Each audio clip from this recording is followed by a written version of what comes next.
The female doctor was performing surgery when she discovered the patient lying there was her husband, whom she had never met. She planned to reveal her identity after the operation, but before she could speak, a woman arrived with a child. The moment the boy called the man Daddy, the doctor's heart sank. She immediately thought her husband had started a new family during his 4 years in the military, and from his expression, it was clear he didn't recognize her as his wife. Furious, she called her lawyer on the spot, demanding a divorce and $4 million in compensation for wasted youth. But what she didn't know was that the child was actually the son of her husband's fallen comrade, entrusted to him before his death. When the CEO learned his wife was suddenly asking for a divorce, he was heartbroken. He assumed she resented him for going straight to the military after their marriage. So, to seek forgiveness, he put on a suit, wore his best watch, and drove his luxury car to her apartment. He called her, introduced himself, and asked why she wanted a divorce out of the blue. The woman coldly replied, "This empty marriage has no reason to continue." But the CEO hoped they could talk in person. She refused without hesitation, hung up, and cut ties completely. The CEO wasn't willing to give up. He brought flowers and came to apologize in person, but the door was opened by a man who immediately accused him of harassing his wife. The CEO was stunned, not realizing the man was actually his brother-in-law, who had pretended to be her husband to protect his sister. Mistakenly, the CEO believed his wife had cheated on him.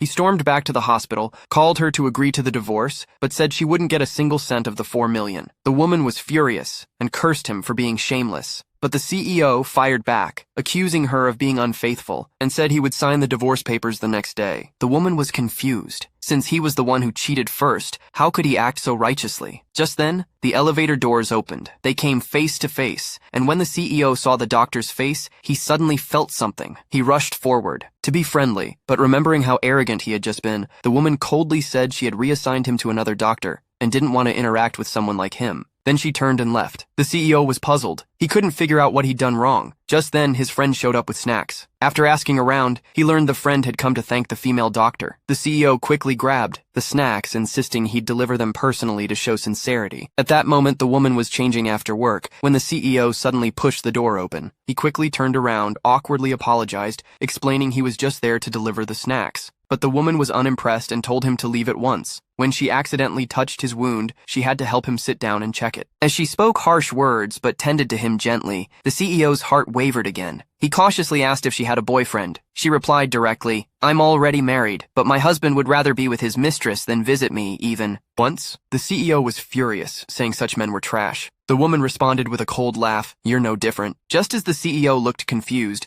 the woman shoved him out the door. The next day during rounds, the CEO, still thinking about her, pretended to feel unwell and insisted on being treated by her again. His friends